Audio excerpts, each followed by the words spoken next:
2 Chronicles 19 through 23. When Jehoshaphat, king of Judah, returned safely to his palace in Jerusalem, Jehu the seer, the son of Hanani, went out to meet him and said to the king, "Should you help the wicked and love those who hate the Lord? Because of this, the wrath of the Lord is on you. There is, however, some good in you, for you have rid the land of the Asherah poles and have set your heart on seeking God." Jehoshaphat lived in Jerusalem, and he went out again among the people from Beersheba to the hill country of Ephraim, and turned them back to the Lord, the God of their ancestors. He appointed judges in the land, in each of the fortified cities of Judah. He told them, "Consider carefully what you do, because you are not judging for mere mortals, but for the Lord, who is with you whenever you give a verdict. Now let the fear of the Lord be on you. Judge carefully, for with the Lord, our God, there is no injustice or partiality or bribery." In Jerusalem also, Jehoshaphat appointed some Levites, priests, and heads of Israelite families, to administer the law of the Lord and to settle disputes, and they lived in Jerusalem. He gave them these orders: "You must serve faithfully and wholeheartedly in the fear of the Lord. In every case that comes before you from your people who live in the cities, whether bloodshed or other concerns of the law, commands, decrees, or regulations, you are to warn them not to sin against the Lord. Otherwise, his wrath will come on you and your people. Do this, and you will not sin." Amariah, the chief priest, will be over you in any matter concerning the Lord. And Zebediah, son of Ishmael, the leader of the tribe of Judah, will be over you in any matter concerning the king, and the Levites will serve as officials before you. Act with courage, and may the Lord be with those who do well. 20. After this, the Moabites and Ammonites, with some of the Maonites, came to wage war against Jehoshaphat. Some people came and told Jehoshaphat, "A vast army is coming against you from Edom, from the other side of the Dead Sea. It is already at Hazazon Tamar," that is, En Gedi. Alarmed, Jehoshaphat resolved to inquire of the Lord, and he proclaimed a fast for all Judah. The people of Judah came together to seek help from the Lord. Indeed, they came from every town in Judah to seek him. Then Jehoshaphat stood up in the assembly of Judah and Jerusalem at the temple of the Lord, in the front of the new courtyard, and said, "Lord, the God of our ancestors, are you not the God who is in heaven? You rule over all the kingdoms of the nations. Power and might are in your hand, and no one can withstand you. Our God, did you not drive out the inhabitants of this land before your people Israel, and give it forever to the descendants of Abraham, your friend? They have lived in it and have built in it a sanctuary for your name, saying, 'If calamity comes upon us, whether the sword of judgment or plague or famine, we will stand in your presence before this temple that bears your name, and will cry out to you in our distress, and you will hear us and save us.' But now here are men from Ammon, Moab, and Mount Seir, whose territory you would not allow the Israelites to invade when they came from Egypt. So they turned away from them and did not destroy them. See how they are repaying us by coming to drive us out of the possession you gave us as an inheritance. Our God, will you not judge them? For we have no power to face this vast army that is attacking us. We do not know what to do, but our eyes are on you." All the men of Judah, with their wives and children and little ones, stood there before the Lord. Then the Spirit of the Lord came on Jahaziel, son of Zechariah, the son of Benaiah, the son of Jael, the son of Mattaniah, a Levite, and a descendant of Asaph. And he stood in the assembly. He said, "Listen, King Jehoshaphat, and all who live in Judah and Jerusalem. This is what the Lord says to you. Do not be afraid or discouraged because of this vast army, for the battle is not yours, but God's.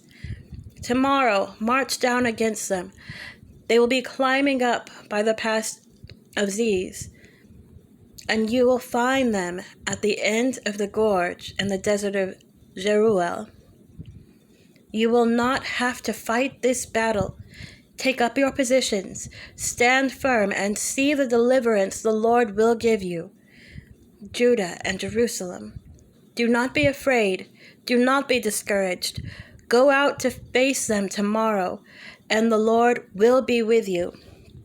Jehoshaphat bowed down with his face to the ground, and all the people of Judah and Jerusalem fell down and worshipped before the Lord.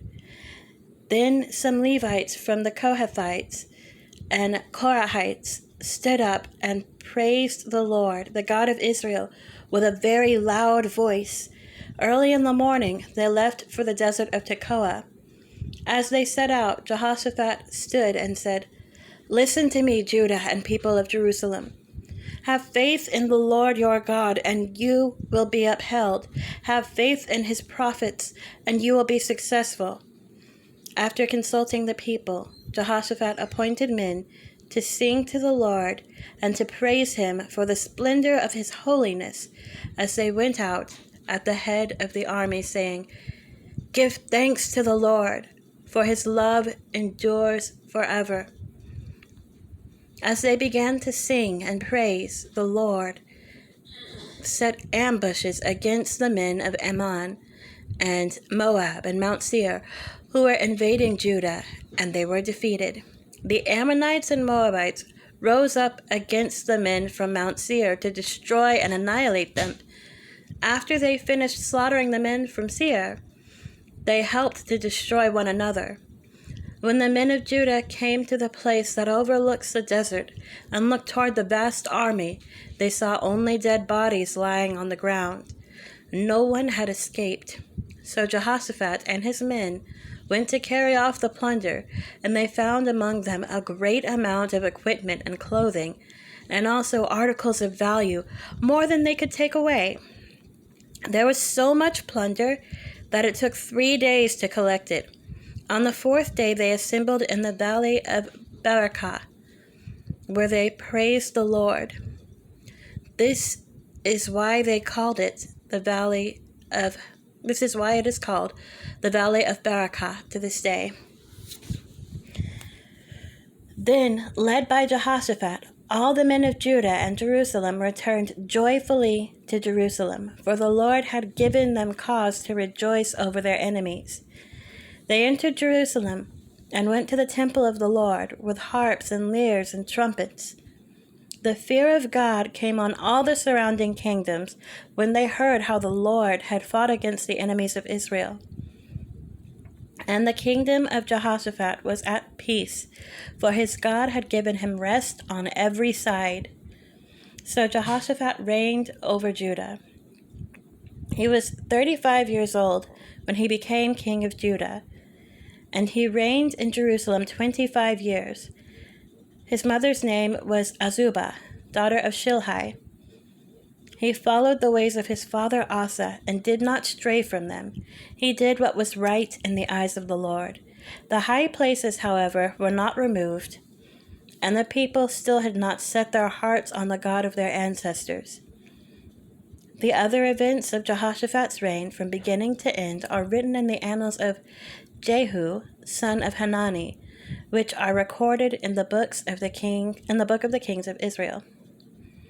Later, Jehoshaphat, king of Judah, made an alliance with Ahaziah, king of Israel, whose ways were wicked. He agreed with him to construct a fleet of trading ships. After these were built at Ezion-Geber, Eleazar, son of Dadovahu of Marashah, prophesied against Jehoshaphat, saying, "Because you have made an alliance with Ahaziah, the Lord will destroy what you have made." The ships were wrecked and were not able to set sail to trade. 21. Then Jehoshaphat rested with his ancestors and was buried with them in the city of David. And Jehoram, his son, succeeded him as king. Jehoram's brothers, the sons of Jehoshaphat, were Azariah, Jehiel, Zechariah, Azariahu, Michael, and Shephatiah. All these were sons of Jehoshaphat, king of Israel. Their father had given them many gifts of silver and gold and articles of value, as well as fortified cities in Judah. But he had given the kingdom to Jehoram because he was his firstborn. When Jehoram established himself firmly over his father's kingdom, he put all his brothers to the sword, along with some of the officials of Israel. Jehoram was 32 years old when he became king, and he reigned in Jerusalem 8 years. He followed the ways of the kings of Israel, as the house of Ahab had done, for he married a daughter of Ahab. He did evil in the eyes of the Lord.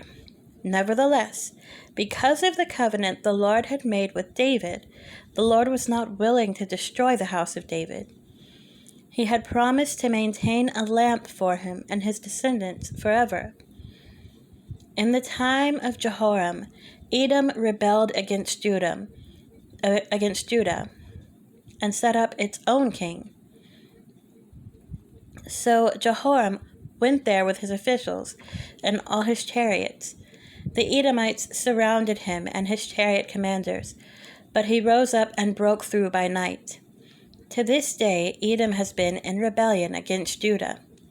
Libnah revolted at the same time, because Jehoram had forsaken the Lord, the God of his ancestors. He had also built high places on the hills of Judah, and had caused the people of Jerusalem to prostitute themselves, and had led Judah astray. Jehoram received a letter from Elijah the prophet, which said, "This is what the Lord, the God of your father David, says.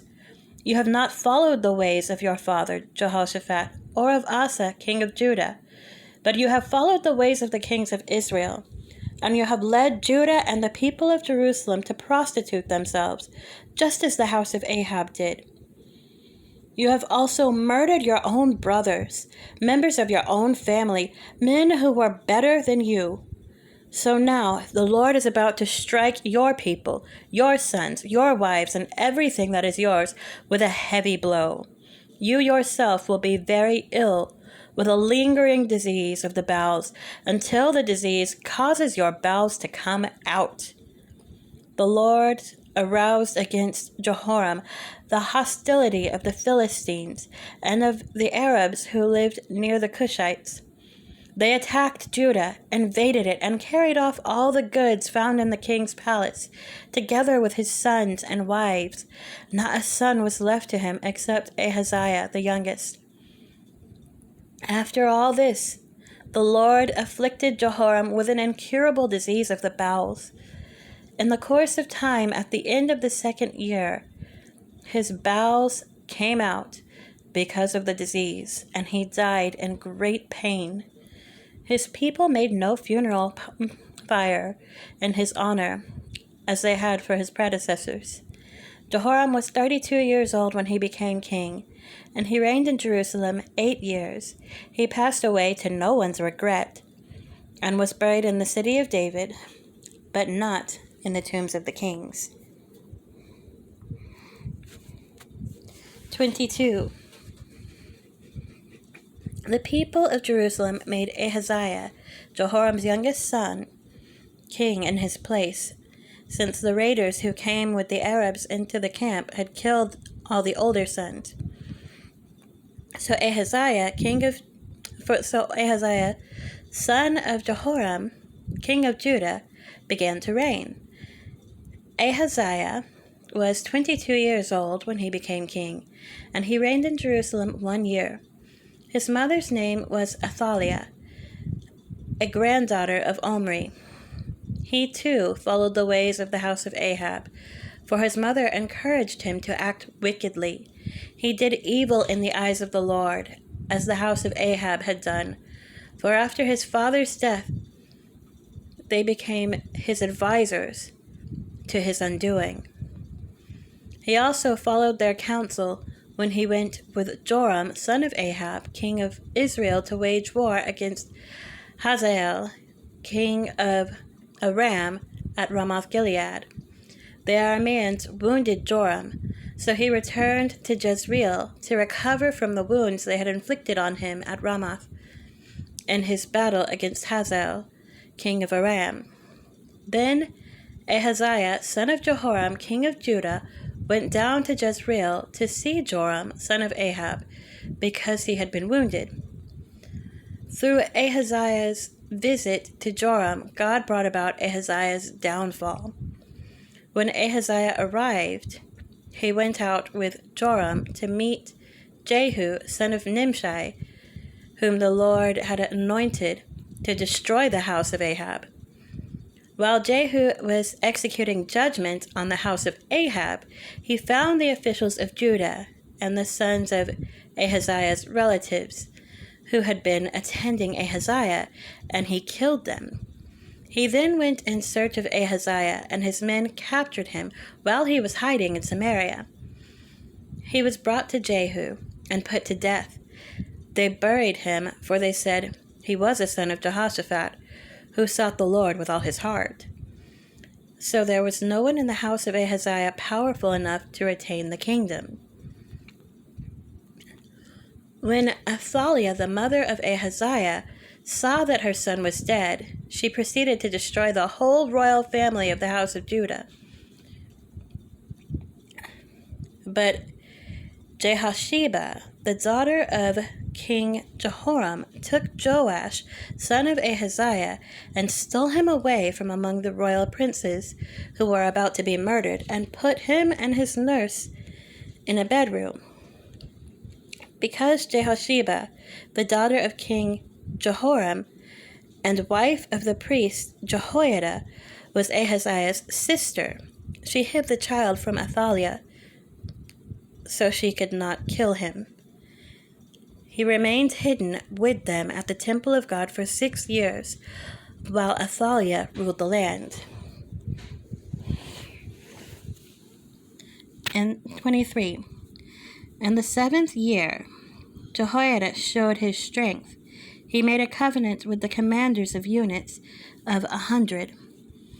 Azariah, son of Jehoram, Ishmael, son of Jehananah, Azariah, son of Obed, Maaseiah, son of Adiah, and Elishaphat, son of Zichri.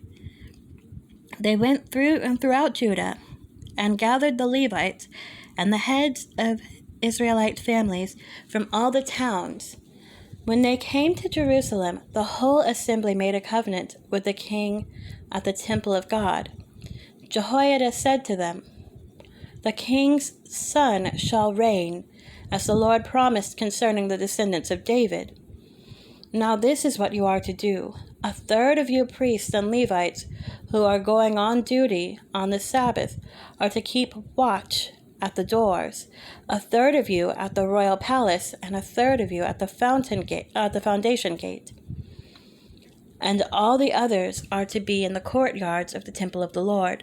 No one is to enter the temple of the Lord except the priests and Levites on duty. They may enter because they are consecrated, but all the others are to observe the Lord's command not to enter. The Levites are to station themselves around the king, each with weapon in hand. Anyone who enters the temple is to be put to death. Stay close to the king wherever he goes." The Levites and all the men of Judah did just as Jehoiada the priest ordered. Each one took his men, those who were going on duty, on the Sabbath and those who were going off duty, for Jehoiada the priest had not released any of the divisions. Then he gave the commanders of units of 100 the spears and large and small shields that had belonged to King David and that were in the temple of God. He stationed all the men, each with his weapon in his hand, around the king, near the altar and the temple, from the south side to the north side of the temple. Jehoiada and his sons brought out the king's son and put the crown on him. They presented him with a copy of the covenant and proclaimed him king. They anointed him and shouted, "Long live the king!" When Athaliah heard the noise of the people running and cheering the king, she went to them at the temple of the Lord. She looked, and there was the king standing by his pillar at the entrance. The officers and the trumpeters were beside the king, and all the people of the land were rejoicing and blowing trumpets, and musicians with their instruments were leading the praises. Then Athaliah tore her robes and shouted, "Treason! Treason!" Jehoiada the priest sent out the commanders of units of 100 who were in charge of the troops and said to them, "Bring her out between the ranks and put to the sword anyone who follows her." For the priest had said, "Do not put her to death at the temple of the Lord." So they seized her as she reached the entrance of the horse gate on the palace grounds, and there they put her to death. Jehoiada then made a covenant that he, the people, and the king would be the Lord's people. All the people went to the temple of Baal and tore it down. They smashed the altars and idols and killed Mattan, the priest of Baal, in front of the altars. Then Jehoiada placed the oversight of the temple of the Lord in the hands of the Levitical priests, to whom David had made assignments in the temple, to present the burnt offerings of the Lord as written in the law of Moses, with rejoicing and singing as David had ordered.